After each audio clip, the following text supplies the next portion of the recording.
Hello, everybody. I'm Paul Beckwith. When you see a lot of tabs on my computer monitor, you know that there's a lot of videos coming your way that are in the works. More tabs than usual at the moment. So, a very important paper came out recently, and I think it's been sort of flying under the radar. If you look at the Keeling curve, which is the CO2 concentrations as measured in Mauna Loa on the mountaintop in Hawaii since the late 1950s, you can get this fluctuation of CO2 increase. And the drop of the CO2 after the maximum is when we go into the northern hemisphere summer and the vegetation springs alive and absorbs lots of CO2.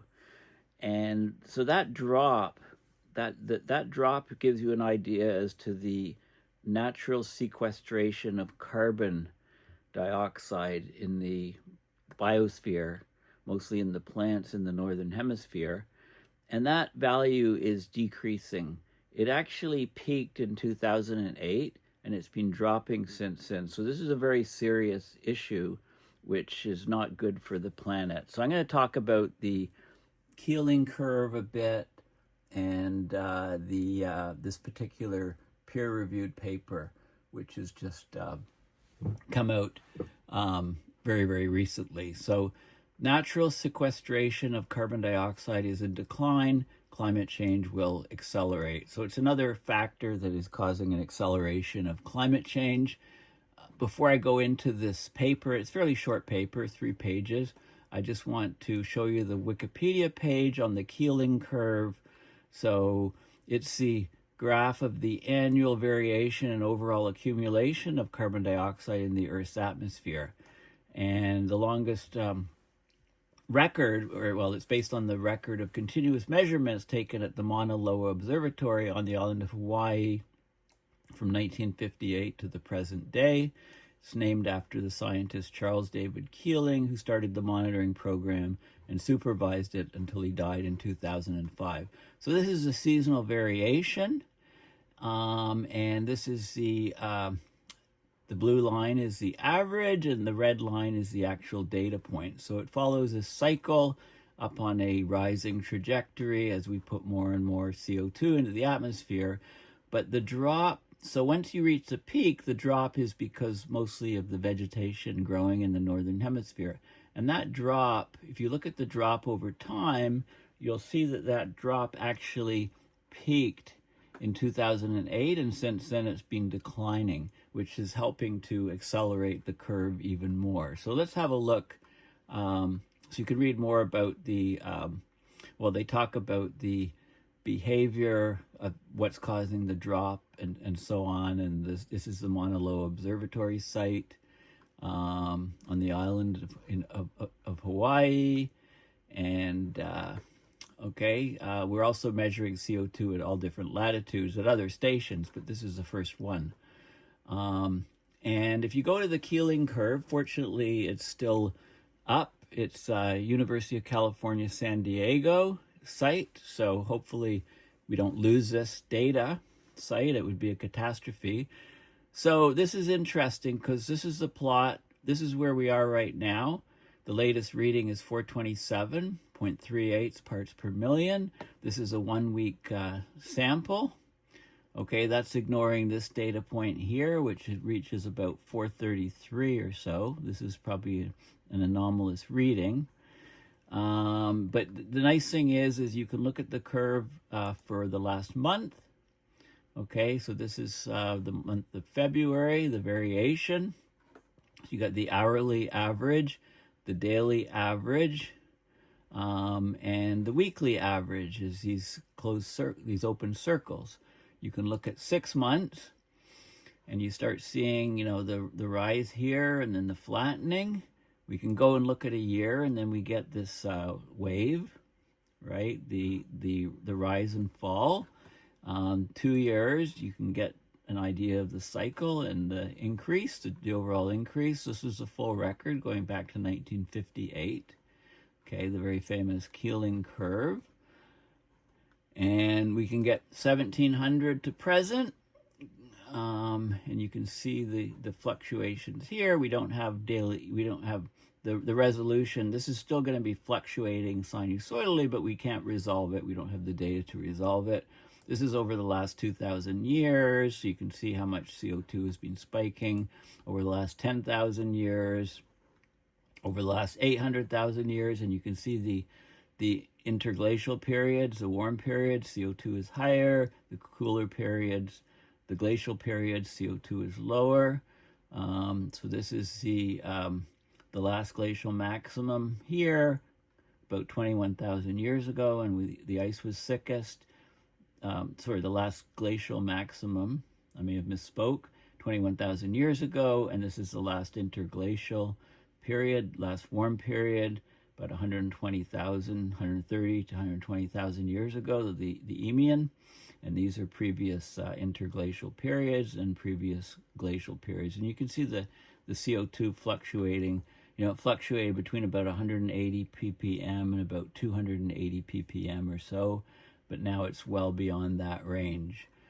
This is over the last 70 million years. You can see the concentration based on stomata of plants, phytoplankton in the ocean, boron isotopes, ice core, and Mauna Loa data more recently. Okay, you can see the different geological eras at various times in the past. So it's a very fascinating. I love how they display the data here with all of these different time scales. It's very useful. So let's go back to the paper. So what happened? Well, basically this is the key thing here. This is data for about a year and a half of this Keeling curve. Okay, and what you can do is you can do a regression polynomial, a best fit for the maxima. Okay, it goes through most of the maxima of the curve, and you can do the same thing for the minima, and the separation between those two regressions is little d, and little d occurs because of the growth of the vegetation in the northern hemisphere. We're calling it natural sequestration of CO2. It brings the level down. Big D is the difference between the peak of one year to the peak of another year. Okay, so those are the terms. So the peak value each year is currently about 420 parts per million. The value of D, which is the annual increase in peak values, is around 2.5 parts per million. The drop due to the northern hemisphere summer sequestration or natural sequestration of CO2 is about 7 parts per million. Okay, so that's the curve. And the key thing is if you plot D, which is the drop due to the natural sequestration for every year since 1958 to present, you get this type of curve here. The key thing is that it was natural sequestration was increasing up into 2008. It reached a peak and it's been dropping since then. Okay, so this is like the key finding. The natural sequestration seems to have saturated out and been maximized in 2008, and now it's dropping. And just to remind you, that's the drop from the peak to the trough of this curve. Okay, that's the difference between these two regression curves. So it looks, and it really does indicate the vegetation in the northern hemisphere. So that's dropping. Okay, so we have to look at why that is dropping, and that is very significant because it means it's going to accelerate climate change. Okay, so they did, the two authors, Curran and Curran, I don't know if it's father and son or two brothers or what, but they did a paper about just under 10 years ago, back in 2016, two papers to analyze the Keeling curve for evidence of the impact of natural carbon sequestration. And almost 10 years later, they redid the analysis. So they're not doing anything new. It's just new data. And so figure one, this shows the typical Keeling curve over about a year and a half, about 1.5 years, typical curve. And so overall, the concentration of CO2 in the atmosphere is increasing, but the very noticeable interannular dip with the minimum in the northern hemisphere autumn. Okay, so as we go into the autumn or fall in the northern hemisphere, we get the minimum. What's causing this is the huge uptake of CO2 from the atmosphere by vegetation across the extensive northern hemisphere landmass during its summer. So this uptake is known as natural sequestration. Its magnitude is directly related to the health of the global biosphere. A proportion of this absorbed CO2 is released back into the atmosphere during the winter period due to the natural biodegradation of dead vegetation. Like, think of leaves from deciduous trees in the northern hemisphere falling on the ground with the carbon. There's some decomposition, so some of that carbon is released to the atmosphere. Some of it is in roots, soils, and dormant woody growth. But in the meantime, the human-caused anthropogenic global CO2 emissions are increasing and further augmenting the concentration. So there's a net increase by D, about the 2.5 parts per million per year now. It should be noted that the seasonal variation of CO2 generated by the much smaller southern hemisphere landmass is very weak. So think South America, Australia, Antarctica, not much growing there. Okay, so the seasonal variation of CO2 from the biosphere in the southern hemisphere is very weak, very small. The global oceans provide basically a pretty steady state sequestration of CO2. And there's some papers that show that. So what they did is they wanted to analyze the present Keeling curve. They explained the curve fully in the original work back in 2016. And they put in the most recent data for the last 10 years up to the CO2 atmospheric maximum in 2024. Okay, so they fitted a quadratic curve through the time series maxima and minima, right? So here, regression polynomial, here and here, and then you can determine D from the difference for a given year. It's D is evaluated for each year by taking the difference between the two regression lines, and the results are plotted in this figure 2 here. And you can immediately see that we peaked in 2008.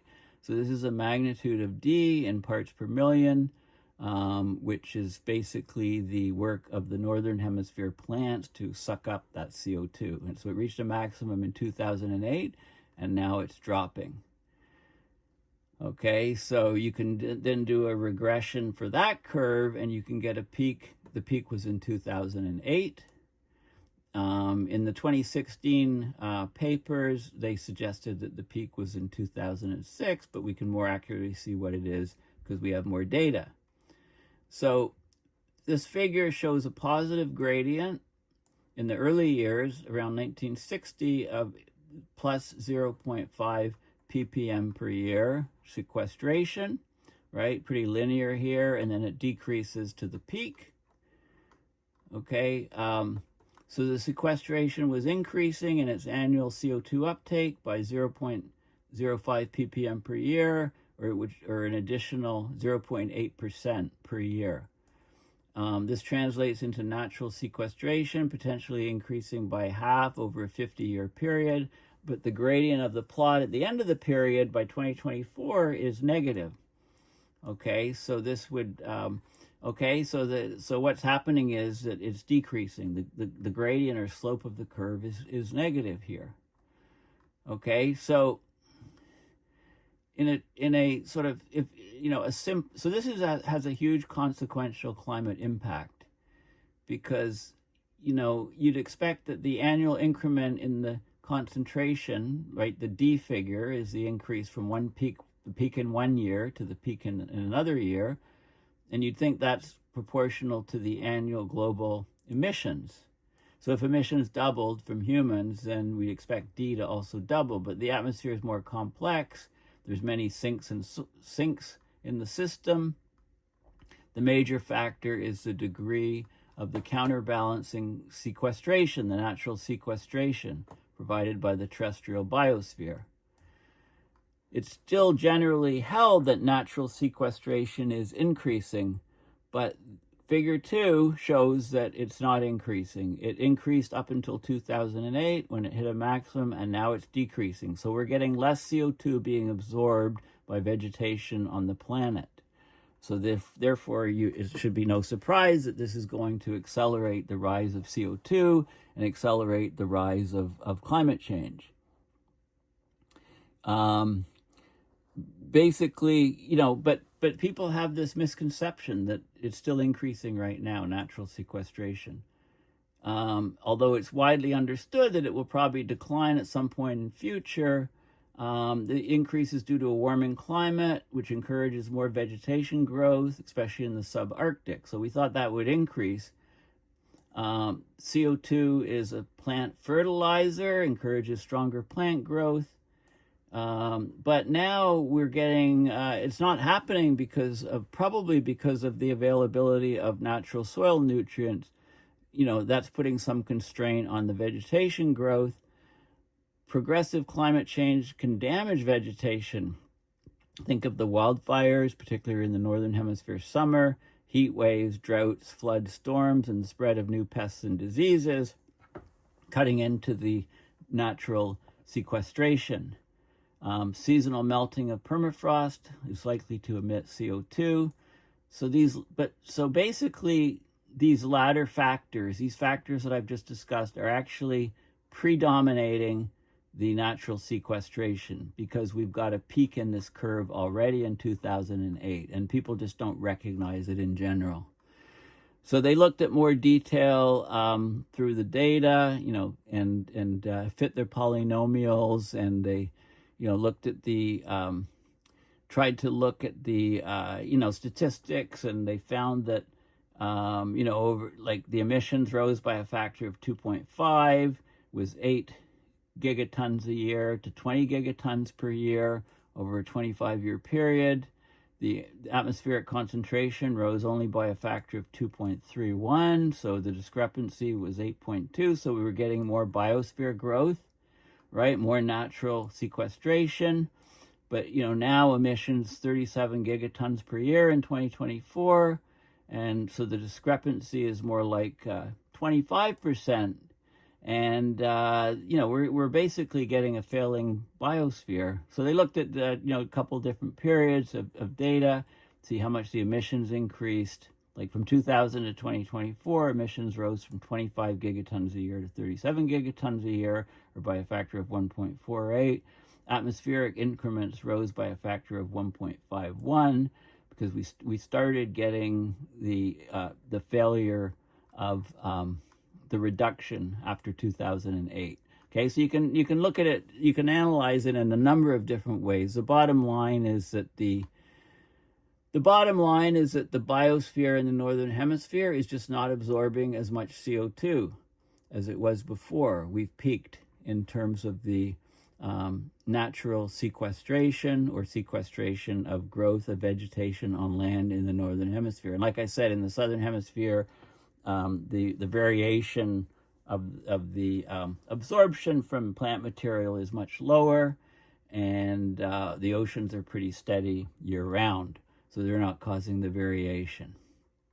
Okay, so this is a very significant finding. It says D. It talks about D, how the increase of D. How much of it is due to reduced terrestrial sequestration, because if you get less sequestration, you're going to get higher peaks. A 20% reduction in potential sequestration can drive a 25 to 37% increase in annual increments of atmospheric CO2 concentration. And they go and explain, how that can happen. So this is very significant. So conclusions. This analysis confirms that the rate of natural sequestration of CO2 from the atmosphere due to the terrestrial biosphere, and it's mostly in the Northern Hemisphere where the land masses are, is now declining and reached a peak in 2008. Before 2008, sequestration had been increasing by as much as 0.8% per year in the 1960s. And if that trend had continued, it would have reduced current annual increments in CO2 by over 30%. But we've lost that effect. Now sequestration is declining 0.25% per year. So of course, the current rate of increase of atmospheric CO2, which is now about 2.5 parts per million per year, if the natural sequestration had not declined, then this number would be 1.9. So it's already having a huge effect. Natural sequestration has begun to fail, and it's actually causing, so the rise of CO2 each year is going up more and more. Okay, so that's a key thing. Another consequence is that anthropogenic emissions will now need to decrease by 0.3% per year simply to compensate for declining terrestrial sequestration. So if we kept emissions the same, we're still going to get rises in the atmosphere because of the declining natural sequestration. This is a key factor. Okay, this is very key. So, and it's only going to get more serious as we go out with higher and higher anthropogenic emissions and more and more decline of the carbon uptake in the vegetation in the northern hemisphere, the so-called natural sequestration effect.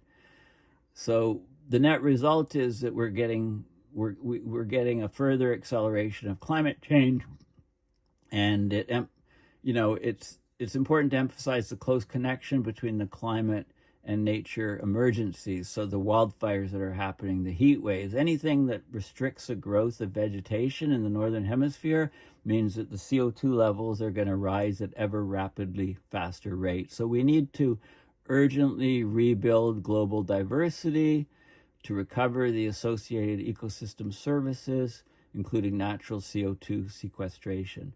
And, if we repopulated the oceans with biodiverse life, that could also become a way to increase the natural sequestration. Okay, so this is a very, very important paper.